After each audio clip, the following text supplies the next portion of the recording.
រូបបន្ទាប់ពីបន្លែបង្ការសាច់និងគ្រឿងផ្សំទាំងអស់រៀបចំរួចខណៈនេះសូមគោរពអញ្ជើញទស្សនានៅរបៀបចម្អិនសម្លកកូរដូចតទៅចាលោកស្រីអ្នកកញ្ញាជាទីគោរពនិងជាទីមេត្រីចាហើយជាបន្តទៅទៀតនេះនាងខ្ញុំនឹងធ្វើការបង្ហាញជូនពីរបៀបចម្អិននៃសម្លកកូរចាជាដំបូងនេះគឺយើងត្រូវដាក់ឆ្នាំងឲ្យក្តៅចាបន្ទាប់មកយើងត្រូវដាក់ក្បាលខ្ទិះចាក្បាលខ្ទិះនេះគឺយើងជាប្រភេទខ្ទិះដូងចាយើងច្របាច់ចេញយើងច្របាច់ខ្ទិះដូងយើងយកទឹកដំបងនេះគឺគេហៅថាក្បាលខ្ទិះចាឥឡូវនេះខ្ញុំចាប់ផ្ដើមដួសដាក់ចូលទៅក្នុងឆ្នាំងតែម្ដងបាទជាដំបូងគឺយើងត្រូវដាក់ខ្ទិះដូងបន្ទាប់ពីខ្ទិះដូងពុះគឺយើងត្រូវដាក់គ្រឿងដែលបុករួចនេះសិនរួចកូរឲ្យសព្វជាមួយខ្ទិះដូងរួចទើបដាក់ប្រហុក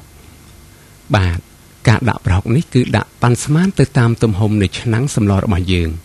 ដាក់តិចពេកក៏ពុំឆ្ងាញ់ដាក់ច្រើនជ្រុលក៏ពុំឆ្ងាញ់ដែរបាទចាប៊ីចេញបន្តិច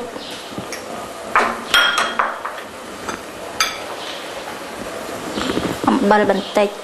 ចាព្រោះអីយើងដាក់ប្រហុកហើយយើងកុំតន់ដាក់អំបិលខ្លាំងពេកក្រែងលោវាមានជាតិប្រៃទៅវាធ្វើឲ្យសម្លរបស់យើងពិបាកក្នុងការកែខៃគ្រឿង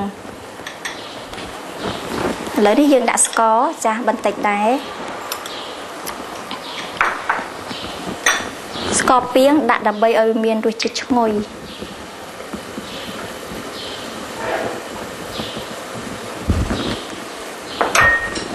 បន្ទាប់មកយើងកូរឲ្យវាលាយគ្រឿងចូលគ្នាឲ្យសព្វមួយពុះទើបយើងចាប់ផ្ដើមដាក់សាច់ជ្រូក3ជាន់ចូលឥឡូវនេះខ្ញុំចាប់ផ្ដើមដាក់សាច់ជ្រូក3ជាន់ចូលចា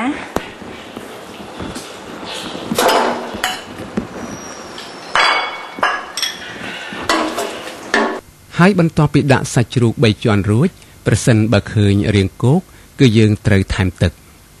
បាទទឹកនេះគឺជាទឹកខ្ទិះដូងដែលខ្ទិះនេះគឺខ្ទិះទឹកទី2បាទចាបន្ទាប់មកគឺយើងទុកប្រហែលជា2នាទីដើម្បីឲ្យសាច់ជ្រូកនេះវាមានភាពឆ្អិនបន្តិចចាទើបយើងបន្តដាក់គ្រឿងជាបន្តទៀតចាឥឡូវនេះឃើញថា